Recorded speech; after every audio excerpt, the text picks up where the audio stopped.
Hi, I wanted to share a little tool with you today.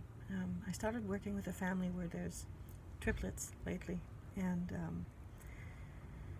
uh, as you may have experienced yourself as a parent, there's often emotions that fly in the house or when you go out, and it can be difficult to manage sometimes.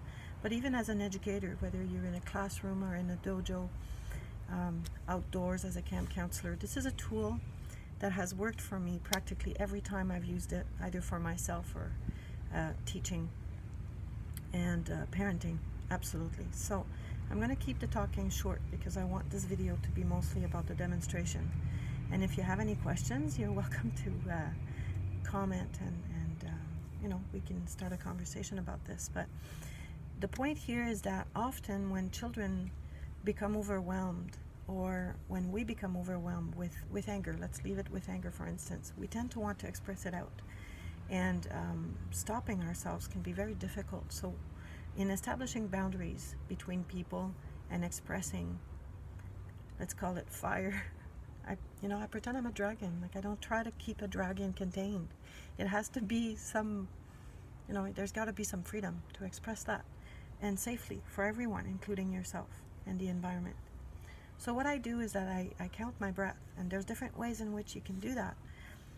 I've often come across some educators who actually think that children are too young for this, and I tell you, I've experienced this with temper tantrums and with children of 6 years old and even lower, and you don't need to make it such a rigid practice that the children resent it. And in my experience in dojos, when I ask the children what they want to do if it's free time, they've often asked to just sit down and breathe, believe it or not. So, when we transition from one thing to another, for instance, like you go out of the house and you want to go in public, and that's a difficult task, you can ground yourself and invite people. There's no need for this separation between adults and children. They're capable. We tend to really underestimate their capacity for intelligence. And I think that they deserve to be learning these tools and be self-sufficient, resourceful, and address their own leadership. And then, go out into the world and make better decisions, perhaps. So, here we are. I'm on my knees, and there's no specific positions. You just, really make yourself comfortable. Maybe being in this position is not good enough, or, you want to have something a little more lotus-like, or you can't sit like this and you'll be in a chair. So it doesn't matter. You can even stand if you want. But I find that, especially when I'm angry, I need to be outside in nature, and preferably in a cooler place. I'm a very hot, heated, fiery person, so it's important for me to ground. So I go outside, fresh air, nature, preferably greens, and I often tend to want to take my clothes off and like I see red, so I need some space. Like an animal, right? Like an animal in a cage. Like you just want to fight or go. But I don't tend to go for walks when I'm angry, and I certainly don't put my headphones on. That's just not my practice. But I will put, some Metallica on or something to help me burn the fire a bit, and then see if I can use it in a more creative way than arguing or fighting, which I don't tend to do, but sometimes children will do that, right? Hands on. And I think it's their attempt to just calm themselves down and get some healthy boundaries in ways that, they may not have learned. So, counting breath. You're going to count your breath in and out for one count in, one count out, up to 10. And when you arrive at 10, you come back to 1. And that's the practice. So you just keep your mind busy and focused on that task, and then the breath will come, and you can sink in with everybody else and connect. It's a good place, especially if you're very talkative like myself. It's a good place to start a conversation, to just breathe, ground, and maybe invite the other person to be silent with you for a few breaths, I think we deserve that. All right, so hands up if you need a fill up. Hands down if you need to calm that energy down. And I'm going to count for you. All you have to do is breathe in and breathe out and listen to my voice.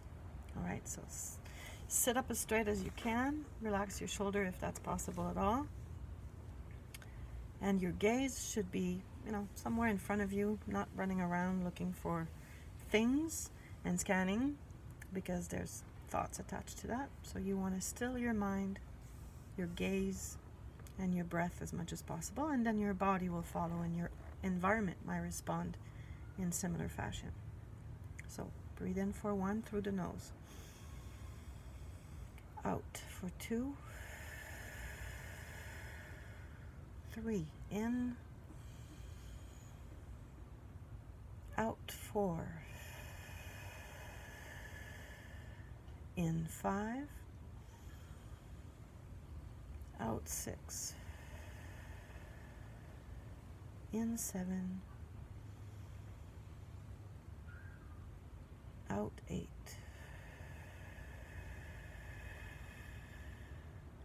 In 9. Out 10. And that's it. It's that simple. You don't need to pray. You don't need to have rosary beads or meditation beads. You just need to slow down and count your breath. So you can do this as long as you want to. My prescription would be for you to do that preemptively. So, when you get up in the morning and a few times a day, I have an alarm, a little mindful bell on my phone, and whenever it goes off, I can just program it, right, to have it at the interval that I want to. And I prefer, speaking of interference, not having a cell phone around, and turn it off when I'm breathing, but sometimes it's not possible. So you do what you can. You can try that in a store. Invite people around you to breathe with you. I think we all need it. All right. So that's it for right now. And in conclusion, I also wanted to address the belly. So I did not pay too much attention to my clothes while I was videotaping. And it's a difficult task for us to allow our belly to go out. We've been taught, a lot of us, to keep it in. But we wouldn't ask that to our children. I think, that's where the life force is. So to be willing and able to take a full breath from the bottom of your belly is important, and ground that way. All right, well, try that for a size and see if that fits your needs, and let me know in the comment what you think. Have a great day.